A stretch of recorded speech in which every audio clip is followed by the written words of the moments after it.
கர்த்தாவே தேவர்களில் உமக்கொப்பானவர் யார்?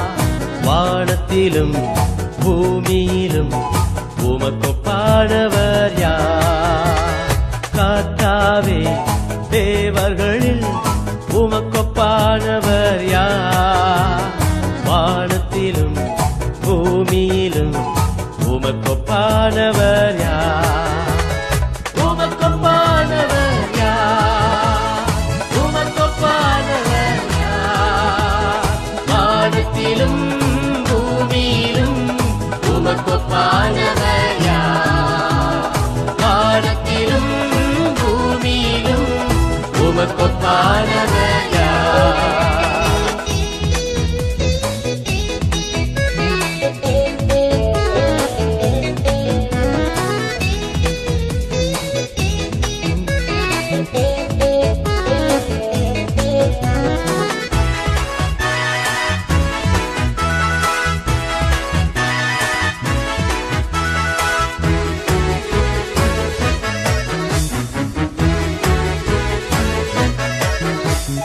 செங்கடலை நீர் பிளந்து உந்தன் ஜனங்களை நடத்தி சென்றீர்.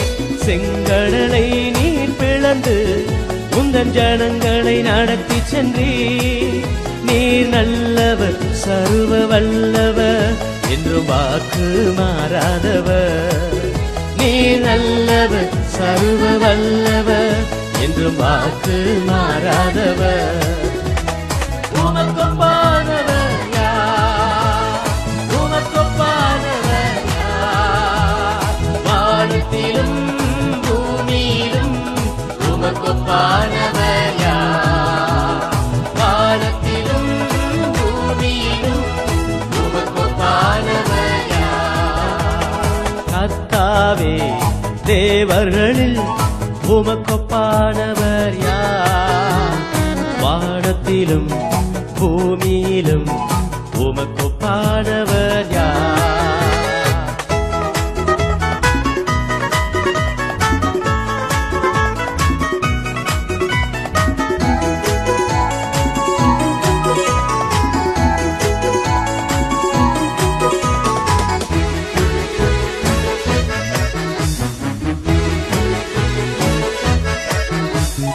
தூதர்கள் உண்ணும் உணவால் உந்தன் ஜனங்களை போஷித்தீரே. தூதர்கள் உண்ணும் உணவால் உந்தன் ஜனங்களை போஷித்தீரே. உம்மை போல யாருண்டு இந்த ஜனங்களை நேசித்திட? உம்மை போல யாருண்டு இந்த ஜனங்களை நேசித்திட? உமக்கொப்பானவர் யார்? உமக்கொப்பானவர் யார்? வானத்திலும் பூமியிலும் உமக்கொப்பானவர் யார்? வானத்திலும் பூமியிலும் உமக்கொப்பானவர் யார்? கர்த்தாவே தேவர்களில் உமக்கொப்பானவர் யார்? வானத்திலும் பூமியிலும் உமக்கொப்பானவர் யார்?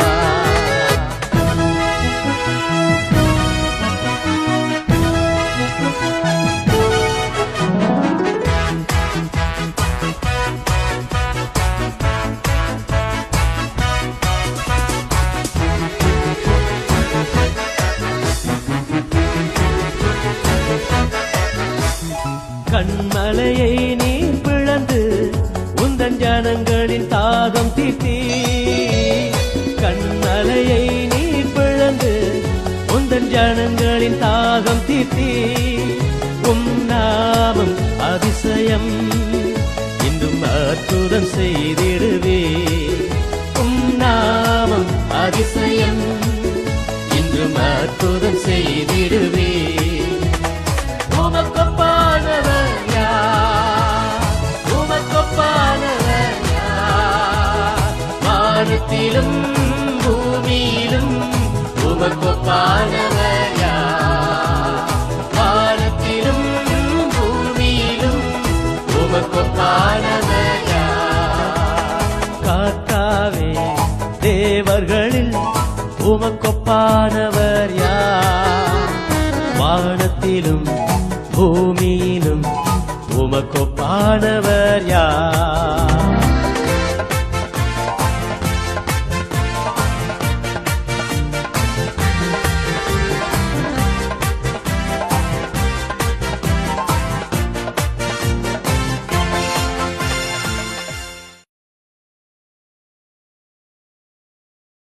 அன்பான தொலைக்காட்சி நேயர்களுக்கு விளையாட்டு மொழி ஜெப ஐக்கியத்தின் சார்பாக என் அன்பின் வாழ்த்துதலை கூறிக்கொள்கிறேன்.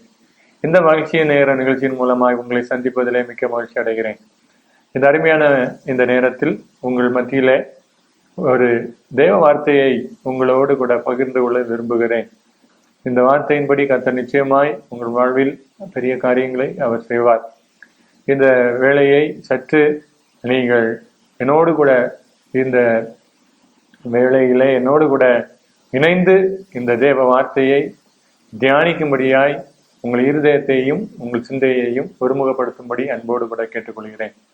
இந்த அருமையான வேளையிலே விளையாட்டு மொழி ஜெப ஐக்கியத்தின் இந்த மகிழ்ச்சி நேர நிகழ்ச்சியில சகரியா தீர்க்கதரிசியின் புஸ்தகம் 2ஆம் அதிகாரம் 10ஆம் வசனம் 11ஆம் வசனம். சீயோன் குமாரத்தியை கெம்பீரித்து பாடு, இதோ நான் வந்து உன் நடுவில் வாசம் பண்ணுவேன் என்று கர்த்தர் சொல்கிறார். அந்நாளிலே அநேக ஜாதிகள் கர்த்தரை சேர்ந்து என் ஜனமாவார்கள். நான் உன் நடுவில் வாசமாயிருப்பேன். அப்பொழுது சேனைகளின் கர்த்தர் என்னை உன்னிடத்தில் அனுப்பினார் என்று அறிவாய். இங்கே சொல்லப்பட்டிருக்கிறது, சீயோன் குமாரத்தியை கெம்பீரித்து பாடு என்று கர்த்தர் சொல்கிறார். ஒரு பெரிய ஒரு ஆச்சரியம் என்னவென்றால், சீயோன் குமாரத்தி என்று சொல்லப்படுவது யார்? சீயோன் குமாரத்தி என்று சொல்லும்போது சபையை கர்த்தர் சொல்லுகிறார். சீயோன் குமாரத்தி என்று சொல்லும்போது கர்த்தரை நம்புகிற யாராயிருந்தாலும் கர்த்தரை நம்புகிற ஒவ்வொருவரையும் கர்த்தர் சீயோன் குமாரத்தியே என்று அழைக்கிறார். அவர் சொல்லுகிறார், நீ கெம்பீரித்து பாடு என்று கர்த்தர் சொல்கிறார். ஏனென்றால் அவர் சொல்கிறார், இதோ நான் வந்து உன் நடுவில் வாசம் பண்ணுவேன் என்று கர்த்தர் சொல்கிறார். என் சீயோன் குமாரத்தி கெம்பீரித்து பாட வேண்டும் என்று சொல். எதற்கு கெம்பீரித்து பாட வேண்டும்? எதற்கு கம்பீர சத்தமும் துணியும் மகிழ்ச்சியும் உண்டாக முடிகிறது என்று சொல்லி பார்க்கும்போது, எப்படி கம்பீர சத்தம் உண்டாகும்? ஒரு காரணம் இல்லாம கம்பீர சத்தம் கிடைக்காது, அப்படிதானே? இல்லை, என்ன கம்பீரமாக பாட முடியாது. என்ன காரணத்தினாலே கம்பீரமாக பாட வேண்டும் என்று சொல்லும்போது வேதம் சொல்கிறது, இதோ வானத்தையும் பூமியையும் படைத்த கர்த்தர் நான் வந்து உன் நடுவில் வாசம் பண்ணுவேன் என்று சொல்லுகிறார்.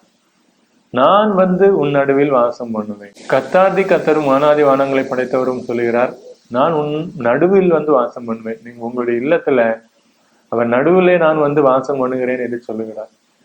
எவ்வளவு பெரிய காரியம்! சத்துருவானவனுடைய ஒரு தாக்குதல்கள், பொல்லாதவனுடைய சீற்றங்கள், வன்கண்கள், பொறாமைகள், பலவிதமான சதித்திட்டங்கள், துர் ஆலோசனைகள், கேடுபாடுகள், வியாதிகள், மரண கண்ணிகள், பலவிதமான பண பற்றாக்குறைகள், இப்படிப்பட்டவைகளை நீக்கும்படியாக கர்த்தர் அவர் நான் நடுவில் வந்து வாசம் பண்ணுவேன் என்று அவர் சொல்லுகிற போது நாம் இடம் கொடுக்க வேண்டும். அன்பான தேவப்பிள்ளையே, நாம் என்ன செய்ய வேண்டும்? நம் நடுவில் அவர் வந்து வாசம் பண்ண விரும்புகிறார். எவ்வளவு பெரிய ஒரு காரியம்! அவர் நம்மத்திலே வந்து வாசம் பண்ணுவது என்பது பெரிய நம்முடைய வாழ்வின் பாக்கியமா இருக்கிறபடியினாலே இதற்கு நம் வீட்டாரை இதற்கு ஆயத்தப்படுத்த வேண்டும். ஏனென்றால் நம்முடைய வீடு கர்த்தர் வந்து தங்கும்படியான ஒரு வாசஸ்தலமாக காணப்பட வேண்டும். அது சுத்தமாக இருக்க வேண்டும், பரிசுத்தமாக இருக்க வேண்டும். அங்கே அந்த இல்லம் அவர் வந்து உங்கள் இல்லம் வந்து தங்க வேண்டும் என்றால் உங்கள் இல்லம் அவருடைய இல்லம் போல் பராமரிக்கப்பட வேண்டும். இந்த நாட்களில் யோசித்து பாருங்க, உங்களுடைய இல்லம் எவ்வாறு பராமரிக்கப்படுகிறது. சிலருடைய வீட்டில் பார்த்தீங்கன்னா ஓயாமல் சண்டை.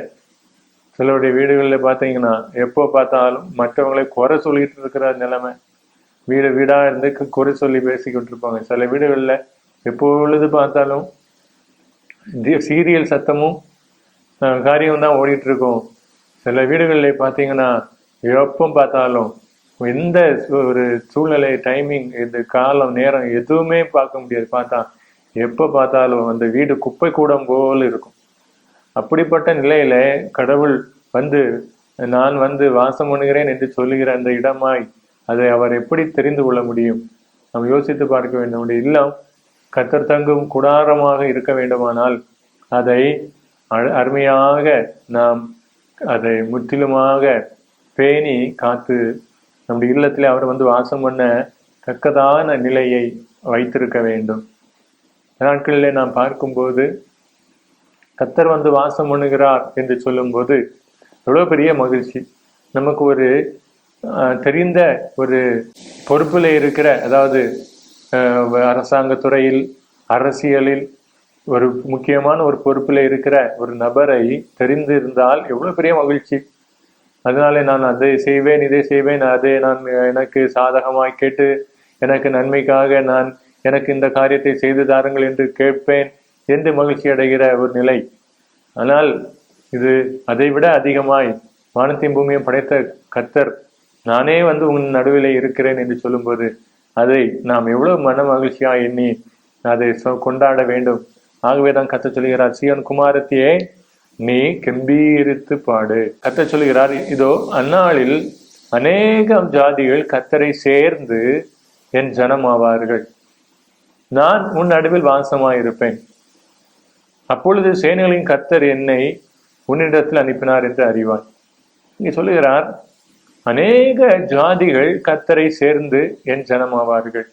அந்நாளில், அதாவது கடைசி காலங்களிலே, அதாவது இதுதான் பூமியின் கடைசி காலங்களில் நாம் வாழ்ந்து கொண்டிருக்கிற காலம்.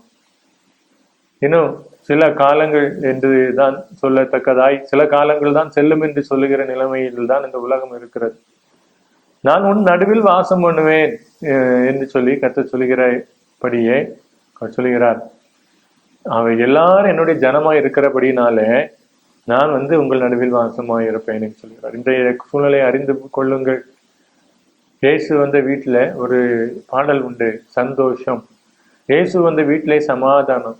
இயேசு வந்த வீட்டில் சண்டை இல்லை. இயேசு வந்த வீட்டில் எப்பொழுதும் ஆனந்தம் என்று சொல்லி நாம் பார்க்கிறோம். பாடல்களிலே இவ்வாறு இருக்கிறது பாடல்கள். அப்படிப்பட்ட நிலையிலே நம்முடைய இல்லத்திலே இயேசுவை நாம் குடியிருக்கும் கோயில் போல நம்முடைய இல்லத்தை நாம் மாற்ற வேண்டும். நம்முடைய இல்லம் எவ்வாறு இருக்க வேண்டும்? அவர் வாசம் பண்ணுகிற ஸ்தானமாக இருக்க வேண்டும். கர்த்தர் சொல்கிறார், இதோ இவர்கள் என் ஜனமாவார்கள். எப்படி இவர்களின் ஜனமாவார்கள்? கர்த்தர் சொல்கிறார், இவர்கள் என் ஜனமாய் இருக்கும்படி நான் அவர்கள் நடுவிலே வாசம் பண்ண வேண்டுமானால் நான் அவர்கள் மத்தியில அவர்கள் திரளாய் பலவிதமான கூட்டங்களாய் பிரிவுகளாய் கோட்பாடுகளோடு பிரிந்து இருக்கிறார்கள். இப்படிப்பட்ட பிரிவினையின் மத்தியிலே நான் இருக்க மாட்டேன்.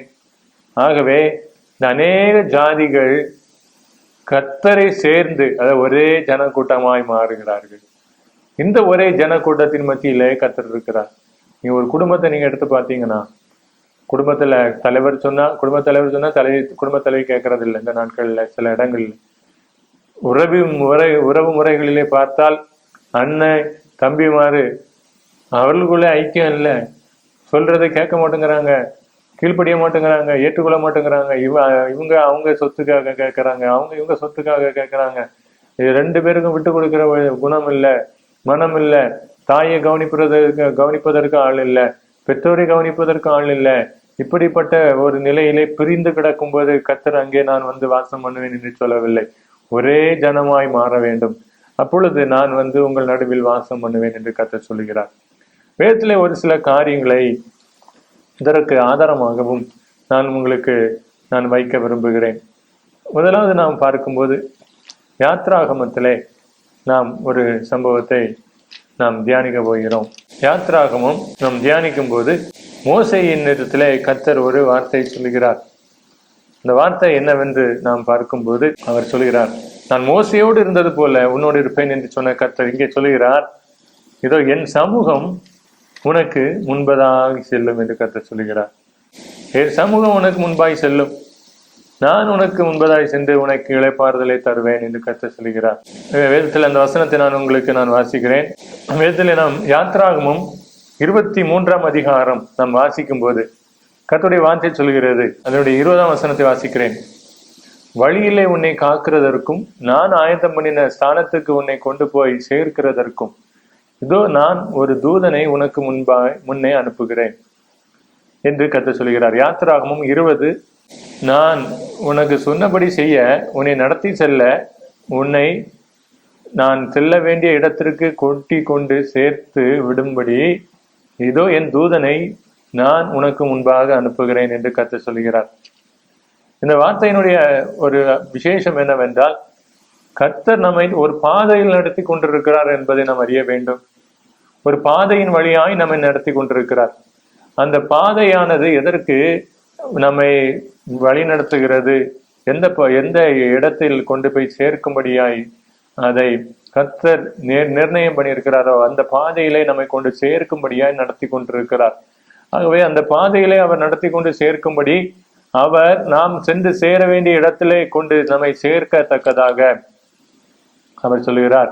இதோ என் தூதனை நான் உனக்கு முன்பாக நான் என்ன செய்வேன், அனுப்புவேன் என்று கர்த்தர் சொல்கிறார். அவருடைய தூதனை கர்த்தர் நமக்கு முன்பதாய் அனுப்பி தருகிறார்.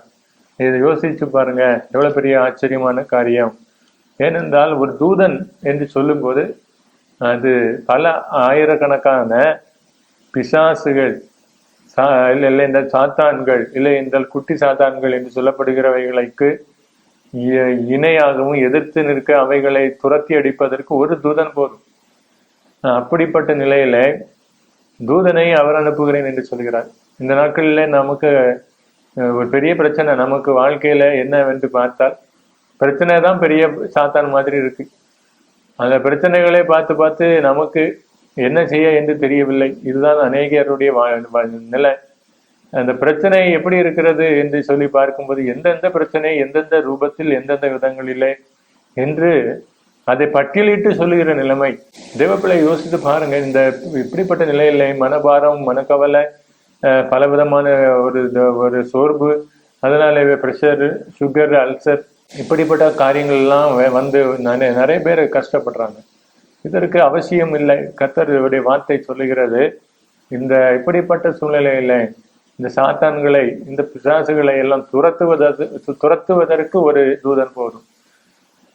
நீங்க நினைக்கலாம், இப்போ கர்த்தரை எனக்கு முன்பதாய் வைத்திருக்கிறேன், கர்த்தரை எனக்கு முன்பதாய் வைத்திருக்கிறேன், அவர் என் வலது பாரிசத்தில் இருக்கிறபடினால் நான் அசைக்கப்படுவதில்லை என்று சொல்லி சங்கீதக்காரன் சொல்கிறார். கர்த்தர் எனது வலது பாரிசத்தில் இருக்கிறார், ஆகவே அசைக்கப்படுவதில்லை. அது எதை சொல்லுகிறது, எந்த காரியத்தை சொல்லுகிறது? அவர் சொல்லுகிறார், இந்த பிரச்சனைகள் எல்லாம் எவ்வளவோ சுற்றிலும் இருக்கலாம், ஆனால் நான் அசைக்கப்படுவதில்லை என்று சொல்லி சங்கீதக்காரனாகிய தாவீது சொல்கிறார். யோசித்து பாருங்க, அவர் சொல்லுகிறார், நான் அசைக்கப்படுவதில்லை என்று, அசைக்கப்பட மாட்டேன் என்று தைரியம் கொண்டு சொல்ல முடிகிறது.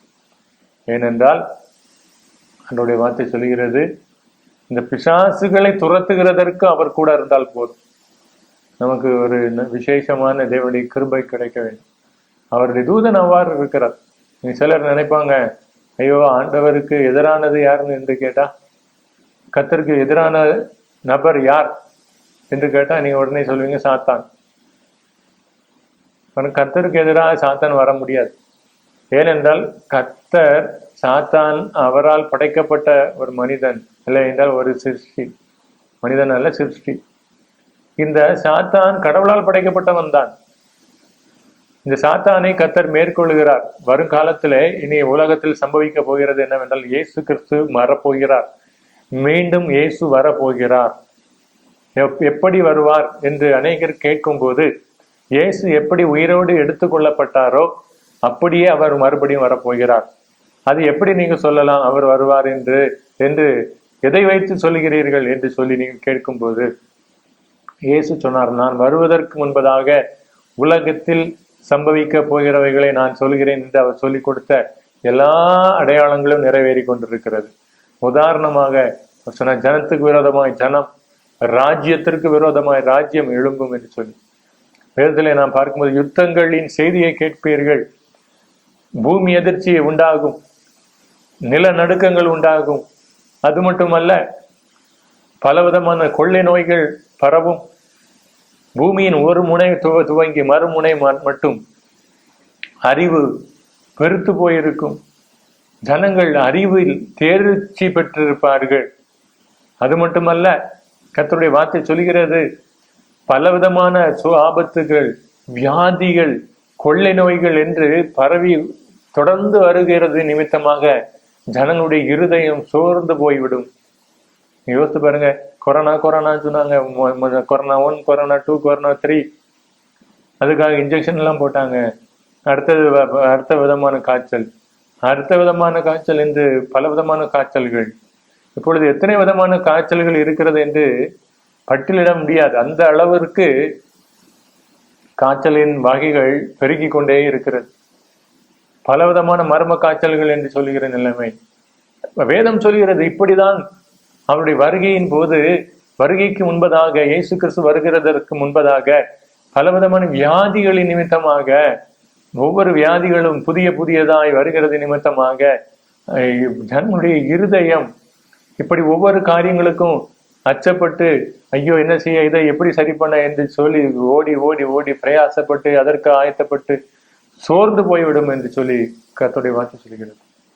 இது எல்லாம் இயேசு கிறிஸ்து வருகை சமீபமாய் இருக்கிறது என்பதற்கு ஆதாரமாய் இயேசு கிறிஸ்து சொன்னார். இப்படி எல்லாம் நடக்கும், அதன் பிறகு அவருடைய வருகை, இயேசு கிறிஸ்துவின் வருகை இருக்கும். யுத்தங்களின் செய்தியை கேட்பீர்கள் என்று இயேசு சொன்னார். இப்பொழுது யுத்தங்களின் செய்தியை நாம் கேட்டுக்கொண்டிருக்கிறோம். ஈரான் இஸ்ரவேல் யுத்தம் ஆரம்பிக்கிற நிலைமை. அன்பான தேவப்பிள்ளையே, ஈரான் இஸ்ரவேல் யுத்தம் ஆரம்பிக்குமானால் இனி நடக்க போகிறது என்ன என்று நான் சொல்ல விரும்புகிறேன். ஈரான் இஸ்ரவேல் யுத்தம் நடக்கும்போது, அந்த இஸ்ரவேலும் ஈரானும் மாறி மாறி சண்டையிடும் போது, ஈரான் தேசத்தை ஆதரித்து இஸ்லாமிய தேசங்கள் ஒன்று சேரக்கூடும். அதாவது ஈரானோடு கூட சேர்ந்து அரபு நாடுகள், முக்கியமாக இஸ்லாமிய தேசங்கள் ஈரானோடு கூட சேர்ந்து இஸ்ரவேலை எதிர்க்கக்கூடும். அப்பொழுது இஸ்ரவேலுக்கு ஆதரவாக கிறிஸ்தவ தேசங்கள், உதாரணமாக அமெரிக்கா மற்றும் கனடா, இன்னும் இங்கிலாந்து போன்ற தேசங்கள் இஸ்ரவேலுக்கு ஆதரவாக மாறி இஸ்ரவேலுக்கு துணை நின்று அவைகள் யுத்தத்திற்கு இறங்க செயல்பட தீவிரிக்கும். அப்பொழுது ரஷ்யாவும் சீனாவும் சேர்ந்து கொண்டு இஸ்ரவேலை தாக்கும்படியாக முயற்சி செய்யும். இப்படியாக தேசங்கள் எல்லாம் சேரும்போது யுத்தம் உலக யுத்தமாய் மாறும். 3ஆம் உலக யுத்தமாய் மாற வாய்ப்பு உண்டு. ஆகவேதான் மிக மிக மிக கவனமாய் நாம் இருக்க வேண்டும். ஏனென்றால் இயேசு கிறிஸ்து சொன்னார், யுத்தங்களின் செய்திகளை கேள்விப்படுவீர்கள், யுத்தங்கள் உண்டாகும் என்று சொன்னார். இதெல்லாம் நடக்கும். ஏனென்றால் இயேசு கிறிஸ்து அவர் வருகைக்கு அடையாளமாய் இதை சொல்லி, இவைகள் எல்லாம் சம்பவிக்கும் போது நான் சீக்கிரமாய் வரப்போகிறேன் என்பதை அறிந்து கொள்ளுங்கள் என்று கர்த்தர் சொன்னார். அது மட்டுமல்ல, இயேசு கிறிஸ்து சொன்னார், இனிமேல் இந்த உலகத்தை, இதற்கு முன்பதாய் இந்த உலகம் தண்ணீரால் அழிக்கப்பட்டது, இனிமேல் நீங்க நினைக்கிறது போல சுனாமியினால இந்த உலகம் அழிக்கப்படாது. ஏமாந்த அநேக சயின்டிஸ்ட் சொல்லிக் கொண்டிருக்கலாம். வேதம் சொல்லுகிறது, இனி சுனாமியினால் உலகம் அழிய போவதில்லை, ஆனால் அக்கினியினால் அழியும் என்று சொல்லி வேதம் சொல்கிறது. யோசித்து பாருங்க, இந்த உலகம் அக்கினியினால் அழிய போகிறது என்று வேதம் சொல்லி இருக்கிறது. இனிமேல் கர்த்தர் சொன்னார், இனிமேல் இந்த உலகத்தை நான் அக்கினியினால் அழிப்பேன் என்று சொல்லி. எப்படி ஐயா ஒரு நெருப்பு இந்த உலகத்தை அழிக்க முடியும்? ஒரு வனாந்தரத்துல ஒரு நெருப்பு வச்சா கூட எரியாது. எப்படி இந்த நெருப்பு, அக்கினி உலகத்தையே அழிக்க முடியும் அப்படின்னு நீங்க கேட்கலாம். தேவப்பிள்ளையை கவனித்துக் கொள்ளுங்க.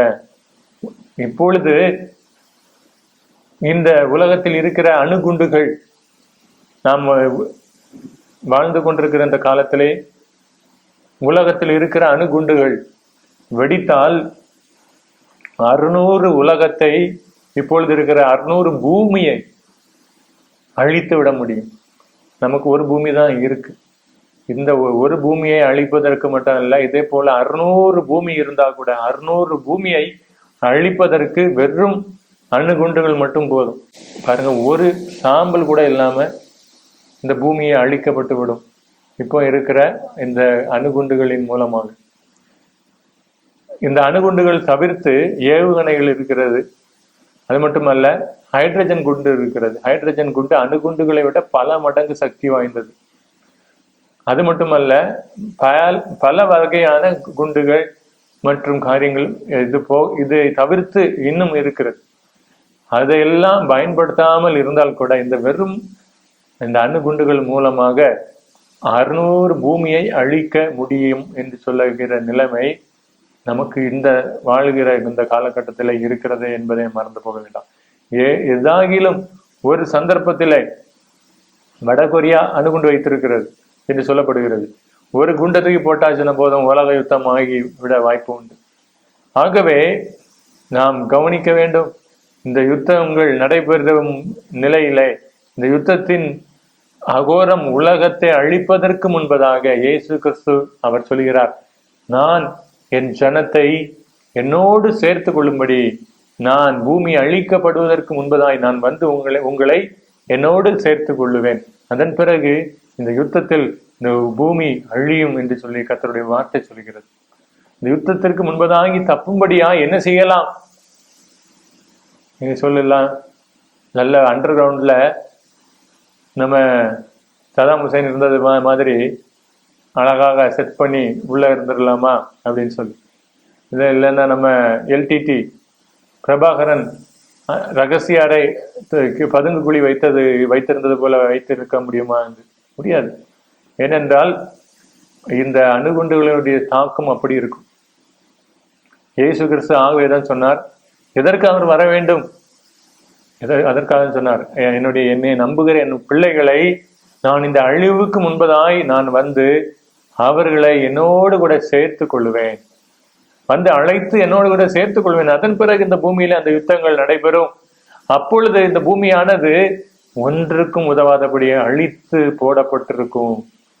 ஆகவே அதற்கு முன்பதாக என் ஜனத்தை நான் காப்பாற்றும்படி நான் வந்து என் ஜனங்களை நான் என்னோடு சேர்த்து கொள்வேன். அதற்காக நான் இயேசு திரும்பி நான் பூமிக்கு வருவேன் என்று சொல்லி இருக்கிறார். எவ்வளவு அன்பான தேவன், எவ்வளவு அருமையான தேவன். இந்த உலகம் அழிவதற்கு முன்பதாக இயேசு கிறிஸ்துவின் வருகை இருக்கும். இந்த இஸ்ரவேல் தாக்கப்படுவதற்கு எவ்வளவு பேர் முயற்சி செய்தாலும் அதை ஜெயிக்க முடியாது. அதுதான் வேதம் சொல்லி இருக்கிற சத்தியம். நீங்க பார்த்திருப்பீங்க, இஸ்ரவேல் ஒரு சின்ன இடம்தான். அந்த தேசத்தை இப்பொழுது இதற்கு முன்பதாக உக்ரைன், இதற்கு முன்பதாக பல விதமான தேசங்கள் எல்லாம் போரிட்டு விட்டது. உக்ரைன், பாலஸ்தீனம், பல விதமான நிலைகளிலே ஈராக் மற்றும் பல தேசங்கள் போரிட்டு இருக்கிறது. ஆனால் இதுவரை இன்னும் இஸ்ரவேலில் ஒருவரும் மேற்கொள்ள முடியாதபடி இருக்கின்ற நிலையை நாம் பார்க்கிறோம். ஆனால் இதற்கு என்ன காரணம்? அவர்களை எப்படி மேற்கொள்ளாதபடி, எப்படி அவர்களால் பதிலடி கொடுக்க முடிகிறது என்றால், கர்த்தருடைய வார்த்தை சொல்கிறது என்னவென்றால், சீயோன் குமாரத்தியே நீ கம்பீரித்து பாடு. சீயோன் எங்கே இருக்கிறது? இஸ்ரவேலில் இருக்கிற ஒரு பட்டணம். அங்கே தேவனுடைய ஆலயம் இருக்கிறது என்று சொல்லி வேதத்திலே சொல்லப்பட்டது. ஆகவேதான் கர்த்தர் அந்த இடத்தை ஒருவரும் யுத்தம் செய்து ஜெயிக்க முடியாது என்று சொல்லி வைத்திருக்கிறார். எந்த விதத்திலும் இஸ்ரவேல் தேசத்தை மேற்கொள்ள முடியாது. இன்றைய நாளிலும் அது நிறைவேறி கொண்டிருக்கிறது. பாருங்க, யுக்ரைனை ஈஸியாக ஜெயித்துட்டாங்க மற்ற தேசம். ஆனா இஸ்ரவேல்ல இதுவரை ஜெயிக்க முடியவில்லை. ஒரு விசை உங்களுக்காக உற்சாகத்துக்காக நான் சொல்லுகிறேன், இஸ்ரவேல் தேசத்தை மேற்கொள்ளும்படியாக யுத்தம் நடைபெற்றது. அப்பொழுது அண்டை நாடுகள் கிட்டத்தட்ட 10 நாடுகளுக்கு மேற்பட்ட நாடுகள் அதை யுத்தம் செய்ய சேர்ந்து கொண்டு அதை எதிர்த்த போது வேதம் சொன்னவனமாக யுத்தம் நடைபெற்றதாம். இப்ப தேவ ஊழியர் இதை எனக்கு சொல்லி கொண்டிருந்த போது சொன்னார். டென்சிங் டேனியல் என்று சொல்லப்படுகிற ஒரு தேவ ஊழியர் அவர் சொல்லி இருக்கிற ஒரு செய்தியில் நான் கேட்டேன். அது என்னவென்றால், அந்த யுத்தம் நடைபெற்றிருக்கிற அந்த அகோரத்திலே இஸ்ரவேல் தேசத்தை சுற்றிலும் டேங்கர் கவச வாகனங்கள் இஸ்ரவேலை சுற்றிலும் தாக்குதல் ஏற்படுத்தி தாக்கி கொண்டே இஸ்ரவேலுக்குள்ளே நுழைய துவங்கிவிட்டது. இஸ்ரவேலுக்கு தாக்குதல் நடத்துவதற்கு பதிலடி கொடுப்பதற்கு எதுவுமே சரியான நிலையில இல்லை, இஸ்ரேல் இராணுவத்திற்கு இல்லை. இன்னும் சில மணி நேரங்களிலே இஸ்ரேல் தேசத்தை இவர்கள் தாக்கி மேற்கொண்டு விடலாம் என்று நினைத்து கொண்டு முன்னேறி கொண்டிருக்கும் போது திடீரென்று ஒரு நடந்த சம்பவம் என்னவென்றால், எங்கிருந்து எப்படி வந்தது என்று தெரியாது, குளவி கூட்டம் கூட்டமாய் வந்து விட்டது. குளவி கூட்டமாய் கவச வாகனங்களில இறங்கியது, பீரங்கி வண்டிகளில இறங்கியது, டேங்கர் வண்டிகளில இறங்கியது. இதுவரையிலும் யுத்தம் செய்து மேற்கொண்டு வந்து கொண்டிருந்த இந்த படைகள் திடீரென்று குளவிகளின் தாக்குதல் வந்தபோது பாருங்க, என்ன செய்ய முடியும்? குளவிகளை எல்லாம் பீரங்கி வச்சா சுட முடியும்? ஒன்றும் செய்ய முடியல. பீரங்கியை எல்லாம் போட்டுட்டு குளவிகளுடைய தாக்குதலுக்கு தப்ப முடியாமல் வாகனங்களை விட்டு எல்லாரும் ஓட்டம் பிடிக்க ஆரம்பித்தார்கள். வாகனத்தை இயக்கியவர்கள் போட்டு விட்டு ஓட ஆரம்பித்தார்கள். அந்த இடம் முழுவதும் வாகனங்கள் அப்படியே நின்றது. அதை போட்டு விட்டு எதிராளிகள் எல்லாரும் ஓட்டம் பிடித்தார்கள். சில மணி நேரம் தாண்டியது. இஸ்ரவேல் மக்கள் இராணுவம் அந்த வாகனங்களை எல்லாம் வந்து எடுத்துக்கொண்டார்கள். நடந்த சம்பவம் என்று சொல்லப்பட்டது. டென்சிங் டேனியல் அவர்கள் ஒரு செய்தியிலே நான் அதை குறிப்பிட்டதை பார்த்தேன். தேவப்பிள்ளையே, நாம் யோசித்து பார்க்க வேண்டும். அவர் நம்மோடு இருக்கிறார் என்றால், அவர் நம்ம நடுவில் இருக்கிறார் என்றால், அது மிகப்பெரிய பலனா இருக்கிறது, நமக்கு மிகப்பெரிய ஒரு பாக்கியம். ஆகவேதான் கர்த்தர் சொல்கிறார், நாம் அவர் நம் மத்தியிலே வாசம் பண்ணும்படியாய் நாம் என்ன செய்ய வேண்டும்? அதற்கு இடம் கொடுக்க வேண்டும். அதற்கேற்ற பிரகாரமாய் நாம் வாழ வேண்டும். வேதத்திலே நாம் ஒரு வசனத்திலே நாம் பார்க்கும்போது வேதம் சொல்கிறது, யாத்ராகமத்திலே தொடர்ந்து நாம் வாசிக்கும் போது கர்த்தர் சொல்கிறார், யாத்ராகமத்திலே ஆண்டவருடைய வார்த்தை சொல்கிறது, என் சமூகம் உனக்கு முன்பாக செல்லும், நான் உனக்கு இளைப்பாறுதலை தருவேன் என்று சொல்லி கர்த்தர் சொல்கிறார். எப்படிப்பட்ட ஒரு வார்த்தை என்று சொல்லும் போது, என் சமூகம் உனக்கு முன்பதாய் செல்லும் என்று கர்த்தர் சொல்கிறார். அது எப்படிப்பட்ட ஒரு வார்த்தையாய் இருக்கிறது என்றால், அவருடைய வார்த்தை சொல்கிறது, அநேக நேரங்களிலே நாமே ஓடிக்கொண்டிருக்கிறோம். சிலர் சொல்லுவாங்க, முந்திரி கொட்டை என்று சொல்லுவாங்க எங்க ஊர்களில். இன்னும் சில இடங்களில் நீங்க பார்க்கும்போது ரொம்ப வேகமா, மற்றவர்களை விட வேகமா முன்றி அடித்து கொண்டு ஓடி போய் நிற்பாங்க. ஆனா அது காரியம் அப்போ நடக்காது. அப்படிப்பட்ட நிலைகளிலே அநேகர் இருக்கிறார்கள். எல்லாம் வேகமாக செய்து முடித்து விட்டு பார்த்தால் அது நடந்து முடியாது. கர்த்தருடைய வார்த்தை சொல்கிறது, நீங்கள் அப்படிப்பட்டவர்களா இராதபடிக்கு எப்படி இருக்க வேண்டும்? அவருடைய சமூகம் உங்களுக்கு முன்பதாக செல்ல இடம் கொடுக்க வேண்டும். இங்கே மோசையை கர்த்தர் என்ன செய்தார்? பயன்படுத்தினார். மோசையை கர்த்தர் கொண்டு வழி நடத்தும் போது மோசை என்ன சொல்கிறார் என்றால், நான் என் சமூகம் உனக்கு முன்பதாய் செல்லும்படி செய்வேன் என்று கர்த்தர் சொல்கிறார். அதற்கு மோசை சொல்கிறார், உம்முடைய சமூகம் எனக்கு முன்பாய் செல்லாவிட்டால் எங்களை இங்கே இருந்து நீர் நடத்தி செல்ல வேண்டாம். நீர் எங்களை நடத்தி செல்லாத பட்சத்தில் நாங்கள் இங்கிருந்து செல்ல வேண்டாம். எங்கள் முன்பதாய் நீர் எங்களுக்கு செல்ல வேண்டும்.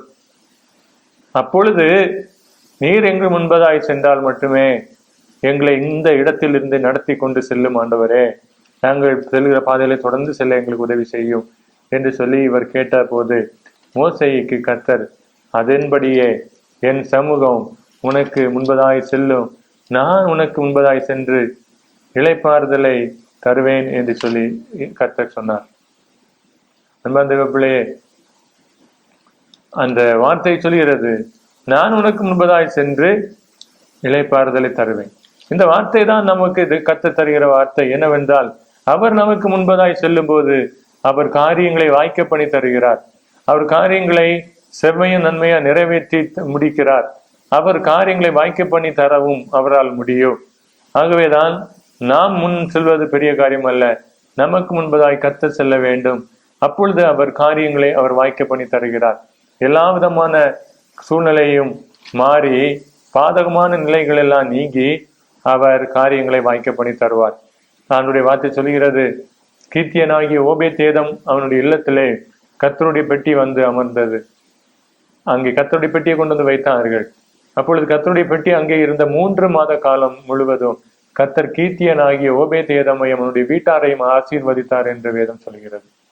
ஆகவேதான் தேவ பிள்ளையே, கீர்த்தியனாகிய ஓபேதேதம் ஆசீர்வதிக்கப்பட்டான் என்றால் அது எப்படி? அவனுடைய வீடும் ஆசீர்வதிக்கப்பட்டது.